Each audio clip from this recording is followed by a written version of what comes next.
Right, so I went to see a movie last night, and so this is my review of the Divergent movie. This is Allegiant, but my Divergent and my Insurgent are both on Lend, two friends. So you're gonna have to cut with seeing the Insurgent cover for a second.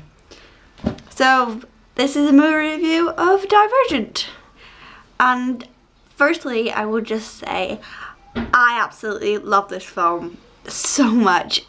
I loved it as book to movie adaptation, and I loved it as a film on its own.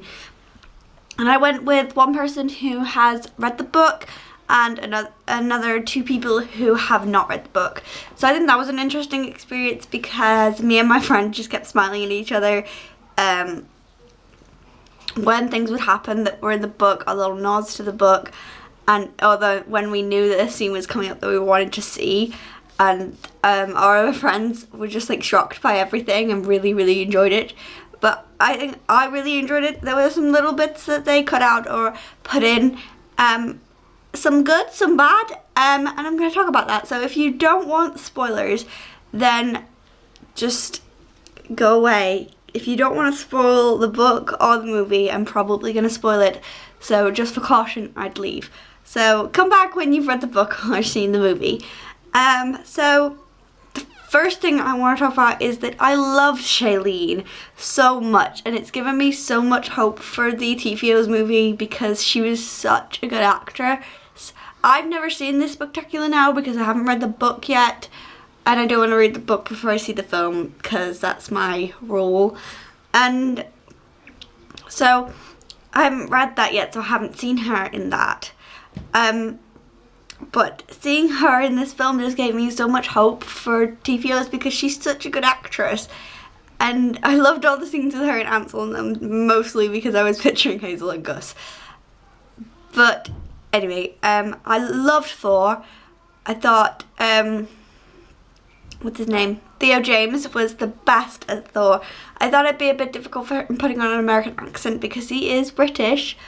And but it wasn't. I never heard his actual accent in what he was saying, and I just saw Thor. He is Thor. I loved all the cinematography of it. I study media, and I think media has definitely made me appreciate films more. Like the shot where Thor and Triss are kissing, it's just the most beautiful shot, and you get to see all of Chicago behind them. It's just the most beautiful shot, and I just kind of want to cry about how pretty it is. I cried at multiple points during the film, and that was the zip wire scene, because any of you who have read Allegiant as well will understand the significance of that scene in Allegiant, and I just cried my eyes out, and my friend who's only read the first book was looking at me like that scene's not sad at all.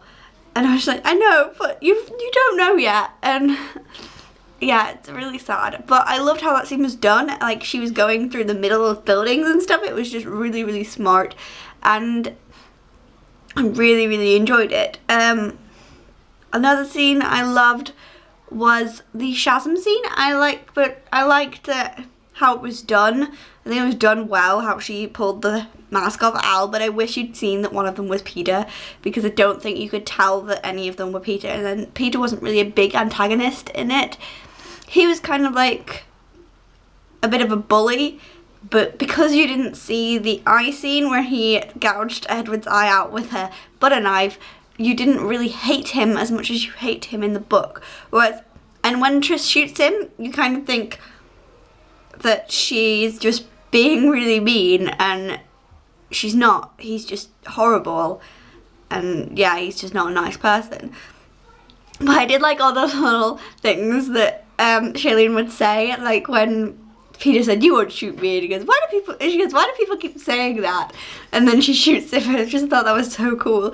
And when I loved the scene with her and Thor at the Ferris wheel when they were climbing up, and then she was like, "You're scared of heights. I didn't think you were scared of anything." And then she just keeps going and going and going, and he's like, "Are you even human? Can we stop now?" And it was just the best. And there were a lot of lines that I was just like, that's straight out of the book. The ending did change a little. I can't remember the ending completely of the book. I did read it a while ago. But in the film, throws a knife and it hits Janine in the middle of the hand, and then she injects Janine with the serum, and Janine just is really open to suggestion. I think that works well in the film, but in the book that's not what the serum did. It was like a computer program that they had Tobias running, and I don't really know what they had Tobias there for. I know he was like under some Divergent serum, I think. But I don't even know what he was doing. Like, they were really annoyed when she was trying to get him off the chair, but I don't know what he was doing. He was just like sat there with some wires attached to him, and then he tried to kill Triss. There was one scene that everybody's kind of controversial about, and that's during Triss's fear landscape. Instead of Triss being afraid of intimacy with Thor, she's afraid of Thor sexually assaulting her. And I thought I was going to be really annoyed at this because her intimacy issues are a big deal in the books. Like, even into Allegiance, she still doesn't want to get that close to him.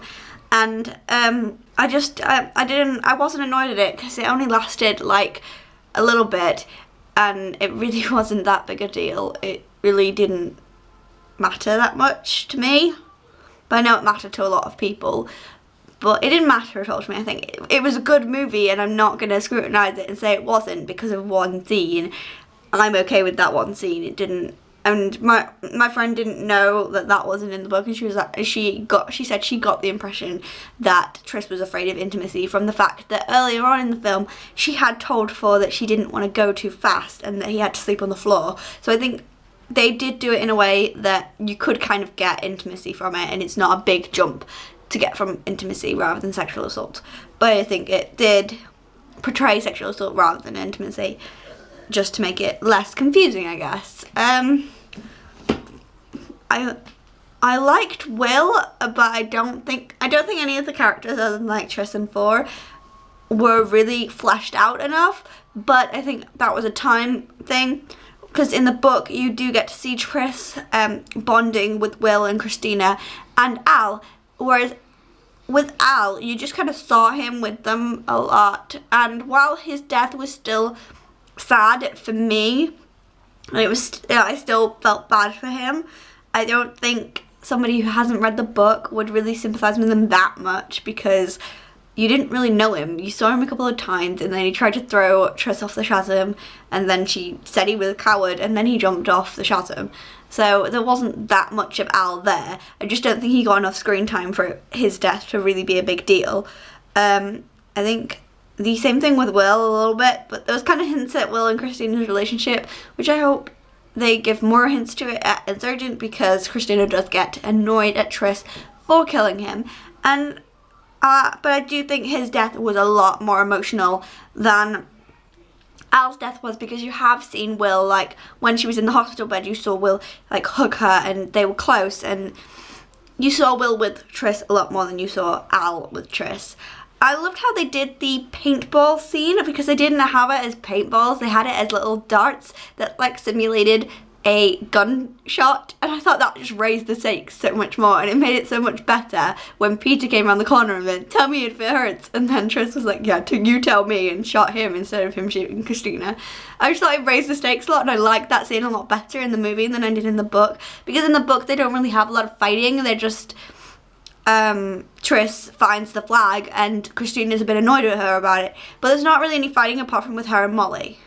Speaking of Molly, I think Molly was kind of not, I don't even think people knew her name in the film, but I think she was a good character. But I can't remember if she's Edward's girlfriend, but if she is, there was no Edward in the film, so she doesn't have a boyfriend in the film. But I did like her, I think. I liked her fights with Triss and how she was a bit ruthless, but then as soon as Triss like proved herself by standing in front of the target for Al, Molly just respected her for it. And I liked that in the paintball scene, it wasn't just, oh yeah, we're all going to play paintball. It was Triss can't go paintball, whatever they're doing. Triss can't go to the war games because she's been hurt by, I think, by Peter during a fight, and Eric says she's out of Dauntless, so she can't go to the War Games, but she just goes anyway, and she hops on the train, and Thor helps her on the train, and then she goes to the War Games, and she gets up in the scoreboard. I liked that better because it was kind of like Triss was proving herself and proving how much she's progressed in things. I also loved that at the end, they kind of taught Triss how, Thor kind of taught Triss how to get through her fear landscape like a Dauntless rather than like a Divergent, which I think worked better than in the book, where in the book she just went slowly through things instead of just not doing them like a Divergent. So like she'd still break the glass and stuff, she just did it slower.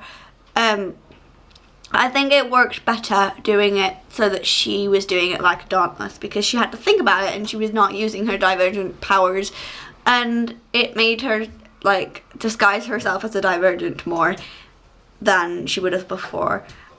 I loved the bit where Triss was like going through all the crowds on the train to get to Thor, and then they just held hands because she was really scared that Thor wasn't a Divergent and that Thor was just gonna like be in a trance, and I just think that scene was so good. I credit her mum's death, like 100% I credit her mum's death. I didn't really credit her dad's because you didn't really see it. You saw Caleb like leaning over his dad crying, but you didn't really see Caleb's, you didn't really see the death, but it did make me upset that, that Ansel was upset. But then Shailene didn't really get very upset about it, so I always would get upset when Shailene would get upset. So every time Triss went through something and she cried, I would just be like, oh, I'm gonna cry. And yeah, I liked Thor's apartment. I didn't think I'd like it in the trailer when I saw it, or in Ellie Goulding's music video, I think it was in. But it was just such a good apartment. It just looked so Dauntless. It was really good. And speaking of looking Dauntless, the compound was exactly how I'd pictured it in my head. It was so it was Dauntless. It was so good, and I loved it when we went to the Erudite compound and talked to Caleb, because the Erudite compound also looked like the Erudite compound, like they were all wearing their blue and sitting on computers doing their work, and it was just so good. I don't think this film is as good as Catching Fire was. I think it's probably like this, so Catching Fire's like up here and Divergent's here, but they're both really, really good. I think while Catching Fire didn't change a lot, it just took things out. Divergent changed quite a bit, but they were changes that I liked and that I was on board with for the film. While I like how the book was done, I liked that in the film, because I think there was a lot of things that wouldn't have worked as well in the film. I think like the gouging out of the eye scene, I think they probably were best to take that out, because I think it would be a bit too gory for 12 and or PG-13, whatever it is in your country, and I think they did that for a good reason. Plus there's a lot of things they'd have to explain with that. They'd have to bring Edward in and cast another character, and yeah, it just would have, I think I understand why they didn't do it, because it's already a 2.5 hour movie. They don't want to make it too long. And yeah, I was on board with all the changes. I loved everything about this movie. There was only little bits that they changed and only little bits that I wasn't sure about, but I still love this movie as a whole, and I definitely recommend you going to see it. I was a bit nervous at first when the adverts came on. I was like sat there like, oh no, the film's starting in a minute. The film's starting in a minute.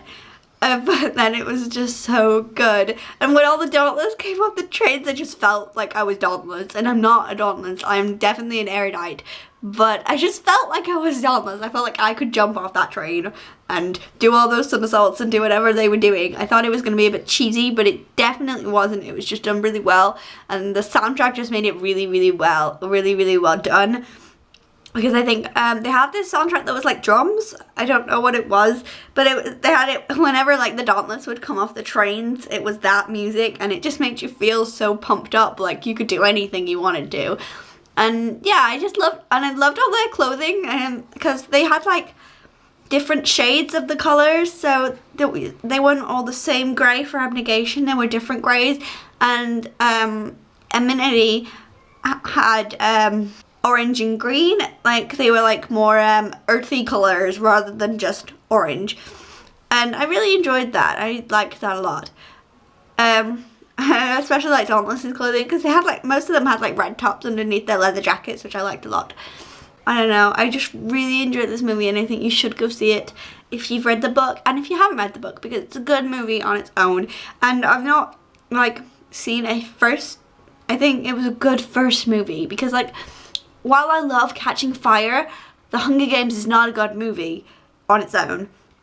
It's not really a great book to movie adaptation either. I think if you're going to compare Divergent to The Hunger Games, Divergent is here and The Hunger Games is right down here, because just it was so much better than The Hunger Games, but it wasn't quite on par with Catching Fire. But I think we can forgive it of that, because it's not a second book in the series and there is a lot to set up. I think the world was easily set up considering how complicated the world is, and I loved how they did the landscape of the Chicago, where they had like buildings that were like looked like they'd been rotten away, and my friend said it reminded her of Warm Bodies, and it was just so well done, and I really enjoyed it, and I really want to reread the books now, but mine are on lend, so I have to wait until I get them back. But I will be rereading them at some point this year, I think, in preparation for Insurgent next year, because I don't like rereading books straight before the movie, because I feel like I scrutinize the movie too much if I know like every line of the book. So yeah, that's my movie review of Divergent. I will see you next time. Goodbye.